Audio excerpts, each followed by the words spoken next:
Poštovani kolegice i kolege, dragi prijatelji, ne mogu se mnogi odsjeci pohvaliti ovakvom obljetnicom, ne mogu se mnogi odsjeci pohvaliti ni akademicima u svojim redovima, osobito iz filozofije. Mi možemo, i to nam je iznimna čast kao i meni ovdje, pozdraviti ovaj skup uz nekoliko riječi koje su možda vezane za ono što svakako ne ide u prilog profesoru Despotu. Prvo, mi znamo naravno da Minerva svoj let započinje u subrak, a profesor Despot, siguran sam, nije ni slutio da će simpozij o njemu početi ujutro.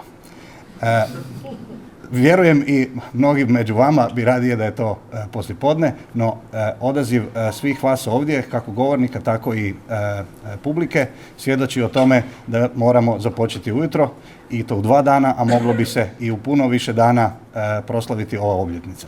I drugo, što se profesoru Despotu vjerojatno neće svidjeti, to što će u ovom slučaju biti objekt filozofiranja, a to naravno nije baš zahvalna uloga, sukladno njegovoj intenciji o tom živom filozofiranju, živoj riječi koja naravno izlazi iz subjekta, i u ovom slučaju će morati, kako je rekao profesor Mikecin, istrajati na svim izlaganjima koja su vezana uz njegov doprinos uz filozofiju.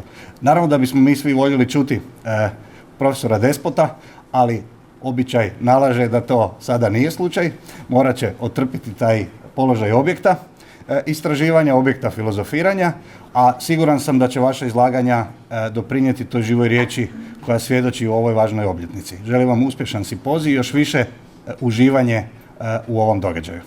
Zahvaljujem.